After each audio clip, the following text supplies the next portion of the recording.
have Dr. Andrew Hill, who is going to talk to us about Andrew, somehow my slides didn't update on this one, about the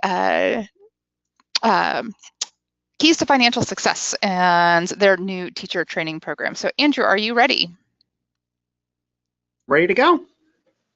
All right, fantastic. I'm sending them over to you, sir. I want to talk today a little bit about some work that we've been doing with our Keys to Financial Success program. So some of you may have heard me talk in the past about our high school personal finance course. I'll just let you know that the standard disclaimer applies, which is that all the views that I express today are my own and not necessarily those of the Federal Reserve Bank of Philadelphia or those of the Federal Reserve Board. So Keys to Financial Success, if you've heard me talk about it before, then some of this will be a little bit of a repeat, but we'll be looking at some new material at the end.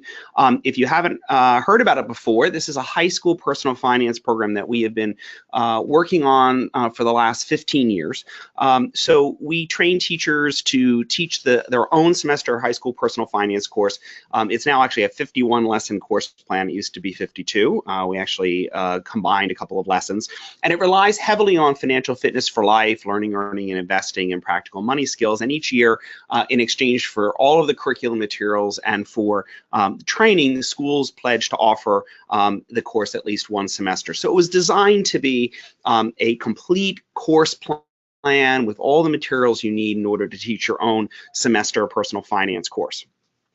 So we've been doing this in partnership with the University of Delaware Center for Economic Education and Entrepreneurship, as I said, since 2001, and we provide the training materials. This is a program that's grounded in the economic way of thinking. So it comes from the teaching of personal finance, from the idea that we should always be thinking about the costs and benefits of everything that we do when we make decisions, and that then translates into using the cost-benefit analysis as we think about our own personal finances. Tremendous flexibility within this program, and we're going to show you some videos in a few minutes in which you're going to get to hear some of the teachers in the program talk about the flexibility that's there. And one of the things we've been very lucky with is we've been able to pre- and post-test students extensively throughout the entire time that we've been running the program, and we've published some great research papers showing the program's effectiveness. So we've had really good metrics to be able to show, and I actually have one little bit of metrics that some preliminary results from this past fall that I'm going to share with you as well today. All right, so there you see the course goals that are there. You'll see them again. And our overall result that we published is that students gain pre-test to post-test by over 60% in their personal finance knowledge as they over the course of the time that they're in the Keys to Financial Success on average. So that's a very large gain. So we're using the multiplier effect here. We train Andrew, teachers. I hate to cut you off again. For some reason, the whole screen is not showing. Ah, there it is. Let's see if it continues. It seems like every time I advance this one, it goes away. Glitchy. All right, it seems like it's working now. And again, I apologize for interrupting, but I want to make sure everybody can see the full screen. No, make sure. I have to make sure that I don't. The GoToWebinar control panel can't be off the screen apparently. So trainers, we've trained over 400 teachers to teach this program. They teach in over 180 schools in the tri-state area, and they each year reach over 10,000 kids. As many of you have heard before, we're making use of a lot of different materials that are coming together via the Keys to Financial Success Teacher's Manual in order to then produce then a 51 lesson course plan. And over that semester, the teachers are, of course, being trained. They then go out and they teach the students using those materials. The typical Keys course looks something like this. This is what we advise teachers how much to spend on each of the themes, but we also have teachers who've used it in a year-long course. They've used it in what we call enhanced economics in Delaware, where half of the year is economics and half is personal finance, and people have used it very successfully in block scheduling. And historically, we've done all of this training in person for a week during the summertime. And then that program, we're familiarizing the teachers with the KEYS model. It emphasizes the building of pedagogical content knowledge around personal finance and making use of the KEYS materials. And it gives the teachers an opportunity to be able to see the KEYS lessons in action. So if you've never been to a Federal Reserve Bank of Philadelphia training, the core of all of our training is lesson demonstrations. So you're participating as the student and we're participating as the teacher, and you get to see the lessons in action. Now, the challenge has been that a lot of times people aren't able to come to Philadelphia. If you live far away from Philadelphia, you may not be able to come here for a week's worth of training. While we know that that training is exceptionally valuable and it is one of the key things that's contributing to those big gains in personal finance knowledge on the part of the students, we also know that being able to get access to this lesson model, this curriculum model, would be valuable for people who live outside the Philadelphia area. So I want to emphasize that the in-person we still think is the most valuable. We think it's time well spent, but we know that not everyone can come here. And I'll talk to you, that gives us a little bit of information about why we've developed the online course. Our major study was published in 2014 in the International Review of Economics Education, and we used students who were in the 2011, 2012, and 2012-2013 school year. We took the students that were in the semester courses that year. We gave them the Financial Fitness for Life high school test, which is a standardized test that's been used widely in the personal finance literature, and we gave that to them pre and post, and then we compared the results. And what we found was that pre-test, our students, there they are in the red, they had 41.5% correct. This is a hard test. And then by post-test, they had 66.84% correct on the test on average. So this 25-point gain represents an over 60% increase in personal finance knowledge over the course of a typical KEYS class. You can also compare that to the norming of the Financial Fitness for Life test. So you see that our students start from further behind, and they far exceed what students in the Financial Fitness for Life only sample how they did on the test. This is the new stuff. We've switched over now and we're using the test of financial literacy. This is a new test that was developed to assess knowledge of the national financial literacy standards. Our students come from a little bit further ahead. Our students on average had 49% correct on the pre-test. By the way, these are preliminary results. We still have a few more teachers that are finishing their post-test from the fall semester. And our students by the end, they're at a post-test of 61%. So we're still getting a significant gain. Again, this is a different test, but we're glad to see that the test is that the results are robust no matter what the instrument is. And then we can compare that to the norming results where students had some personal finance instruction versus those students who had no instruction. And again, our students are exceeding what the with instruction panel or sample had. So we're very excited about those results, and we'll be working with those going forward in the next year or so, looking towards getting these results published. So what did we learn? We know that KEYS works. We know that students learn significantly more than if they had just had the Financial Fitness for Life lessons alone. We know that training and materials matter. And then these metrics that we've been able to produce out of our pre and post testing, we've used in order to be able to improve the course over time. Switching gears a little bit, I'll talk a little bit about our online work. In 2016, 2017, we rolled out and then piloted and then ran an online short course on fractional reserve banking and money creation. And in this short course, we gave an opportunity for teachers to take a look at our Case of the Gigantic $100,000 Bill lesson and learn how to use that in their own classroom using some lesson demonstration videos. So this was sort of cutting our teeth in the online space. One of the things we really want to emphasize is that the videography be of high quality. It's something you want to watch, and then it provides you with a similar type of experience as if you were here in person and we were doing the lesson demonstrations in the classroom, because we know that that's a signature of our work. It's why teachers keep coming back for our training. So that was very important to us. We ran this. We've run it a number of times. We'll run it again. It's a short course. It's 3 hours of professional development credit, and the teachers then leave with a great lesson for teaching about fractional reserve banking and money creation. So what's the Keys Basics online course? So we filmed this in fall of 2017. We'll test it in the first quarter here. We'll release it for our first run in the second quarter of 2018, and it provides an introduction to the Keys program.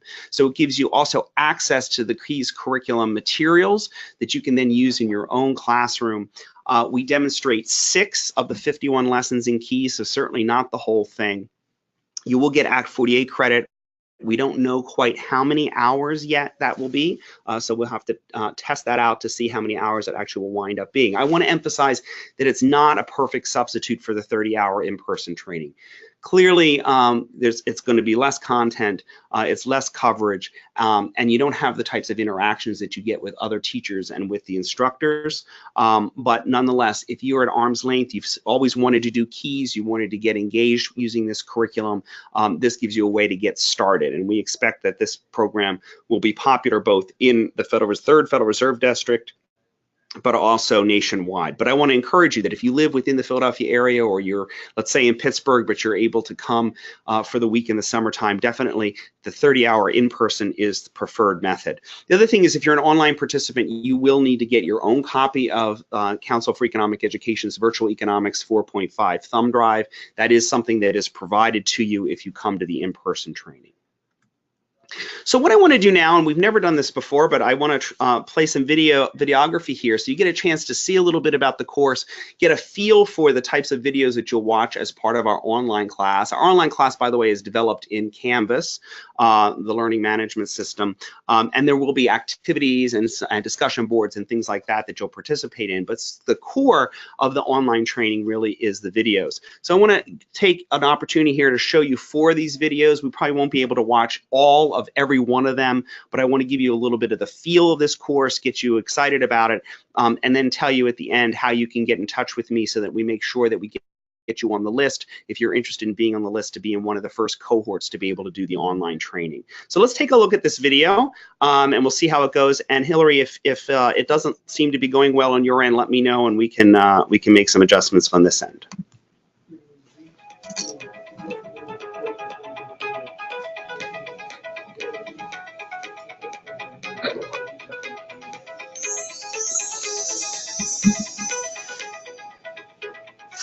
We're excited to welcome you to this online professional development program on the Keys to Financial Success course.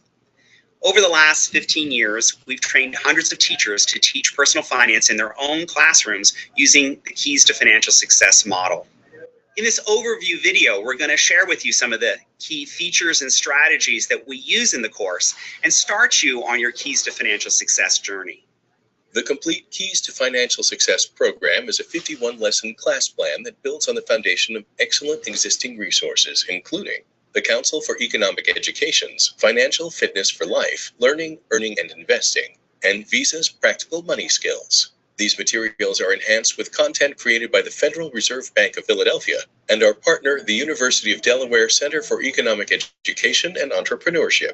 In the full Keys to Financial Success course, students gain the knowledge, skills, and processes required to make sound financial decisions and manage their own personal finances. Comprised of 9 themes, the Keys to Financial Success approaches the teaching of personal finance from the economic way of thinking. The economic way of thinking, to me, is helping kids to look at cost and benefits of everything they do. I really love the Keys curriculum in that it really provides a lot of real-life circumstances, real-life situations where students can really see how their lives will connect. In this online professional development program, you will have the opportunity to sample a number of Keys to Financial Success lessons and see how they are taught by educators at the Federal Reserve Bank of Philadelphia. These demonstration lessons include all the handouts and activities you will need to teach them in your school, as well as insights from veteran teachers who have used the Keys materials for many years. There are even special animations and videos you can share with your students right now. Today, more than 400 teachers in more than 185 high schools in Delaware, Pennsylvania, and New Jersey have taught personal finance using the Keys to Financial Success model. As a result, tens of thousands of high school students have been taught the Keys to Financial Success. What is really nice about the Keys program is that the Federal Reserve delivers to teachers a full A to Z package on finance. The students like it because it's engaging. They get to be a part of the learning. They don't need to be talked at. And as a teacher, it allows me to be part of the lesson also, not just the sole presenter of the information. For once, it's about them. And the entire class is designed around them individually. I don't think I've ever had a student in the KEYS program speak up in class and say, when will I ever need this? How effective is the course? Okay, so I want to move on and just show you some others. So that's how we sort of start out and get people sort of to understand the basics of where we are. I want to show you some of the filming of the lesson demonstrations, so you get a chance to see the students and see their interactions. This is one of the fun ones where we actually had them doing a reader's theater and then taking a look at doing the reader's theater, showing how it would be in the classroom and really modeling what it would be like for you to do with your own students.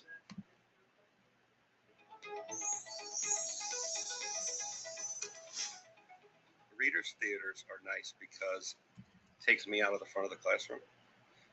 That's material that I would have been just direct instruction. I would have been presenting that on a PowerPoint slide and saying copy notes. And now they're becoming part of the notes. They're actively becoming a person who is having a problem, or a Dr. Saver who's able to step in and save the day. And so it really allows them to become the lesson, which is very helpful as a teacher when you have a 90 minutes block and you don't want to talk the whole 90 minutes. So you put it on them and they do a great job with it. So to learn a little bit more about managing your money, we're actually going to do a reader's theater activity. We're going to read a call-in show. Budgets Are Beautiful call-in show. So I'm going to give you copies. Everybody's going to copy up the script for the call-in show. So let's pass those back. And I need some volunteers for this. Who would like to volunteer to be Budget Bob? Who wants to be Budget Bob? Trent, you get to be Budget Bob. Michael, you get to be Dr. Saver. Who would like to play Connie? Antonia. Who would like to play Calvin? Lee, come on down. Okay, Faith, let's have you play Minnie. All right. So everybody get your costume set up there.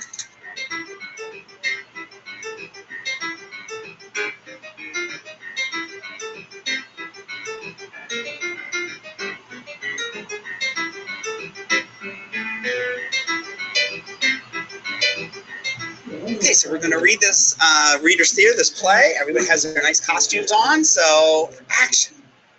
Hello, financial health fans. Welcome to the nation's newest financial advice show. Budgets are beautiful. This is the radio call-in show that lets you, the radio listener, get the latest advice on how to manage your family finances. Today, our topic is how to improve your skills at managing your family's finances. Our guest today is successful family financial planner, Dr. Penny Saver. Dr. Saver has helped hundreds of families and has a PhD, MA, and an SUV. Hello, Dr. Saver. Welcome to the show. Oh, hello, Bob, and hello to all those people who are tuned in today. I am ready to take your questions. Here's our first caller, Connie from Connecticut. You're on the air, Connie. Hi, Dr. Saver. I'm having a disagreement with my husband regarding the meaning of some financial vocabulary. He heard someone on another call-in show talking about how to spend disposable income. My husband laughed and said that all of our income is disposable. He said that we dispose of all our income by the end of every month. Sometimes we dispose of our income before the end of the month. I think he was joking, but could you tell me, what do financial planners mean by disposable income? Well, actually, your husband was not too far off. Disposable income is the money that you have left to spend or save as you wish after you pay your taxes, Social Security, and the other deductions that have been taken out of your gross pay. It is sometimes called net income.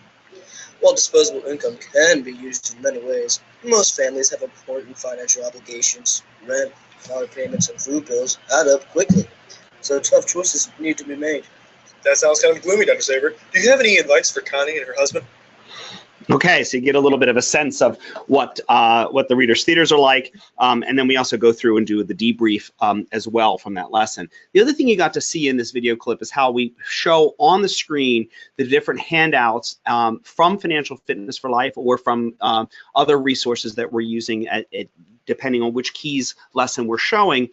So you get to see right on the screen what the handout is that corresponds to what we're doing in the classroom at that moment. And so you can then follow along as we go through the training, the various resources.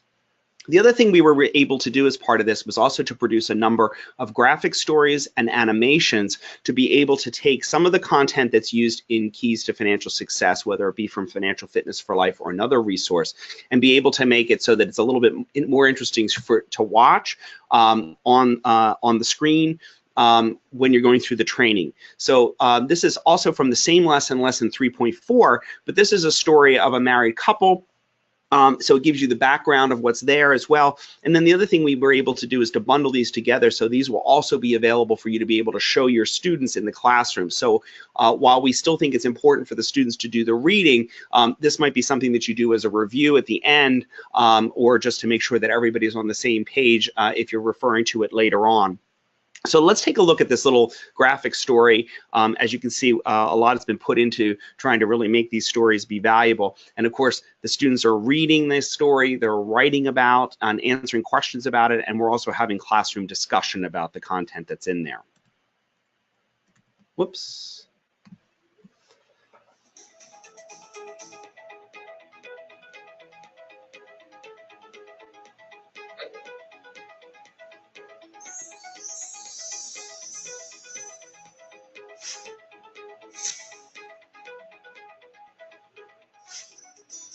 John and Marsha are a young married couple. They have a 2-year-old child named Ashley and a goldfish named Shark. John manages a local shoe store. Marsha recently graduated from college and is a manager trainee at a local bank. Their combined monthly income is $5,200. They want to have a successful marriage and they want to be financially successful. John and Marsha have enough income to provide an adequate lifestyle. Their apartment is comfortable but not lavish. They take care of themselves, Ashley and Shark, with sensible diets, exercise, and medical care. They view maintaining health, life, disability, and renter's insurance as essential. They pay for childcare at Terrific Tots Daycare so that both of them can work. They keep up with all their financial commitments, such as making payments on Marsha's college loan. They regard saving for retirement as important. Like other individuals, they are locked into their fixed expenses, but they have more flexibility with the variable expenses. Marsha and John know that they want a second car.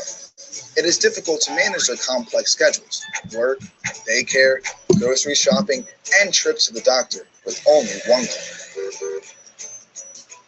They recently set a goal to save up enough money in 1 year for the down payment on a second car. John and Marsha are regular savers. They practice the idea of paying yourself first. They currently have $175 withheld each month from their paychecks to provide a fund for emergencies. They plan to have $400 taken from their paychecks each month for the next year to enable them to make a $2,700 down payment on the second car.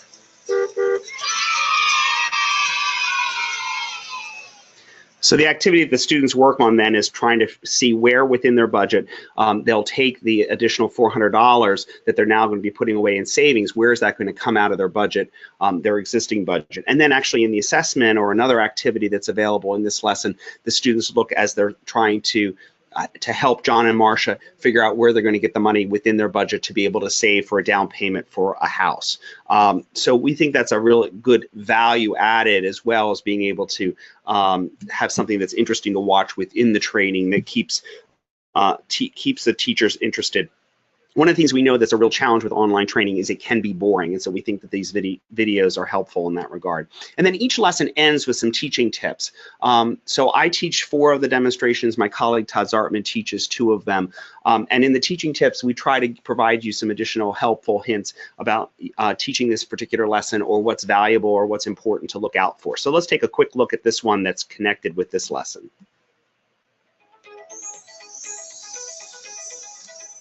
Students really enjoy the radio show in this lesson. It's a great Reader's Theater. Reader's Theaters are a very effective way of conveying content that we would otherwise perhaps lecture on. we really need to be careful when we're using these to make sure that the other students in the class that don't have a role, that they're also engaging in the content. So you need to think of some strategies to make sure that you hold them accountable for understanding the various content that's being shared through the Reader's Theater. But getting the kids to, you know, laugh at their colleagues, at their classmates who are in the story, that are acting out the roles, that's a great thing. If you can get some costumes, that's always a way to make the Reader's Theater more exciting. And we certainly find that bringing the students up to the front of the room, the ones who are going to be reading the Reader's Theater, makes the whole play seem a little bit more like it's actually going on, like it's a real play in a real theater. So this is a really good way of sharing content with students without having to lecture on it. John and Marcia represent a really great case study. So we have this couple, they're young, they have one child, and at first they're of course living in a rented apartment, and they're trying to save in the activity that we did in class today. They're trying to save for a down payment on a second car. Later on, and we've provided these in the lesson, you actually have the opportunity to have your students look at a year later when John and Marcia in exercise 8.2b are saving for a down payment on a house. And in that situation, now they have to readjust their budget again so that they can find the additional money to save. And plus, they've also had some changes in terms of their fixed expenses. Then in exercise 8.3, the students are actually looking at home affordability. So thinking about the decision that John and Marcia are going to make in terms of what house they can afford to buy, think about using exercise 8.3 as your extension activity and use exercise 8.2b as your assessment. This is a little bit different than what's written in the Financial Fitness for Life procedure steps. So that gives you a little sense as to what the wrap-ups are like from each lesson. So I hope that you are excited about this. I know that many teachers within the state of Pennsylvania in particular who live in the middle of the state, or if you live out in the West, you've been interested in finding out more about how you can get engaged with Keys to Financial Success, but you haven't really had a pathway to be able to do that. And we think that this Keys Basics training now will provide us with the opportunity to get you the materials, to get you started, and hopefully maybe even think about coming to the live training once you've gotten started with the program. So live training, Keys to Financial Success, 30 hours of Act 48 is going to be the week of July 9th here at the Federal Reserve Bank of Philadelphia. Let us know if you are interested in coming and you need help with housing. If you live in the Philadelphia area, you're in great shape. That's the best pathway to getting started with Keys to Financial Success, and you get all the materials. Registration will open soon, and I'll make sure that Hillary has that information so she can send it out to the Making Sense participants. The Keys Basics online training, again, we're still finishing building out. We're going to be doing testing, but if you'd like to be added to the notification list when it becomes available, just send me an email. Send me an email today, tonight, whatever, andrew.hill@phil.frb.org, and that way I can add you to the list so you'll know when the course becomes available. We're expecting at this point that the course will be offered in 30-person cohorts. There will be some online meetings that you'll have for, well, I should say one online meeting where you'll meet with my colleague Todd Zartman just to talk about what questions you have, and those meetings will be done in cohorts of 5 or 6. So we expect that we're not going to have, 150 people in this online course at once. We'll have 30 or so at a time, and we'll run it a number of times. That's our plan at this point. We'll see how that goes through testing. So I hope to see many of you this summer in the live training, or in our online basics version that's coming this year. So I really want to thank Hillary for the opportunity to talk about this, as well as to thank all of you for your attention. So Hillary, I'm going to pass it back to you. Absolutely. Thank you so much. I appreciate it. I didn't see any questions come in, but if anybody has any, feel free to post them. It was a great overview. I'm really excited about this. I know that we've had teachers, for years that have said, oh, we're out in Erie or Pittsburgh or, the northern part of the state, and it's hard to get to those in-person trainings. What are the options for us? So, really excited about the ability to have folks be able to attend and get the benefit of the training on the Keys program from the comfort of their own home. So thank you for providing that overview, Andrew. Really Really appreciate it.